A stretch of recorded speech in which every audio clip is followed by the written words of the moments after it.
So I have invented a new indeterminate form, something of the form log base infinity of infinity. So, what is an indeterminate form? An indeterminate form is a resulting form of a limit that seems like it should give us concrete results on what the limit is, but it actually doesn't, because depending on the behavior of the initial functions, it could converge to many different values. So, examples of this are 1 to the power of infinity. We have infinity minus infinity. And you'll notice a lot of them involve infinity. Some of them don't. We also have 0 divided by 0. And all of these, well, don't give us conclusive results on what the value of the limit is. Infinity minus infinity, you might want to say that this will go to 0 because x minus x equals 0. But that is not actually the case. And 1 to the infinity, you might want to say that this is 1, because 1 to the x equals 1. But this is also not the case. So here, we have log base infinity of infinity. And you might be inclined to say, oh, well, this should be equal to 1, because as we get closer and closer to infinity, both here and there, well, the logarithm should still just be equal to 1. Because the log of anything is, the log of base n of n is just 1. Because n to the first power is n. That's how logarithms work. But, again, this is actually not the case. So we have this limit here. We have the limit as x goes to infinity of log base 2x, x cubed plus 1. And when we actually plug our stuff in, we actually get something of the form log base infinity of infinity. But when we actually work out this limit, you'll realize that that's not the case. This does not converge to 1. So the way we can do this is by converting this into a quotient. And the best way to do that is to use the change of base formula. And the way the change of base formula works is if we have log base b of a, then this is going to be equal to log c of a divided by log c of b. So we can go ahead and use that fact right there to rewrite this as a quotient. More specifically, we can have the logarithm,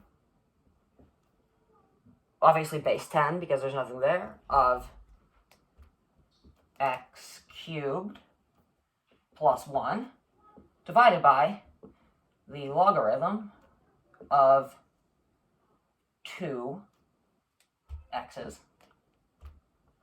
And let's go ahead and analyze the numerator and the denominator. So let's go ahead and make a little separation here for the numerator.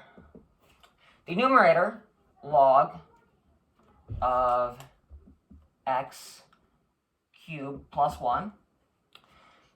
Let's look at this. So see this in here, x cubed plus 1? Well, as x goes to infinity, x cubed plus 1 is just x cubed, because the 1 becomes negligible.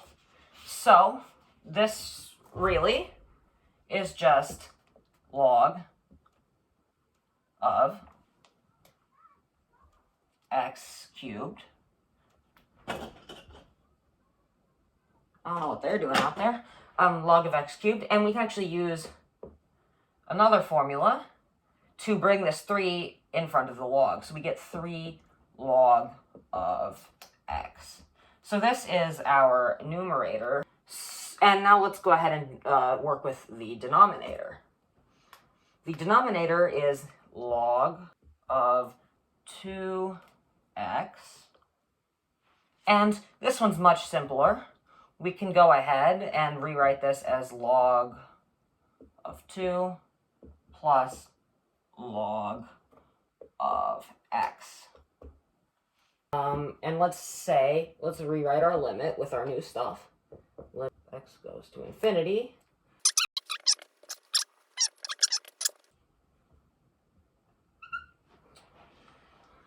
And so at the bottom, let's go ahead and factor out a log x so that we can get our log x's to cancel. So let's go ahead and say it. So now we can go ahead and cancel our log x's, and we get, more simply, the limit as x goes to infinity of 3, which makes things a lot easier, divided by 1 plus log 2 divided by log of x. It's getting annoying to write the parentheses. As x goes to infinity, so we'll go ahead and write this out here. As x goes to infinity, log x also goes to infinity, if at a slower rate. So this, we can informally write this as 3 divided by 1 plus log 2 over infinity, which, that's very informal, is the same as 3 over 1 plus 0, 3 over 1, or 3. So, we have concluded that our limit as x goes towards infinity of is equal to 3. So, if this is a new indeterminate form, for what reason is this not talked about? Why is the form log base infinity of infinity not talked about?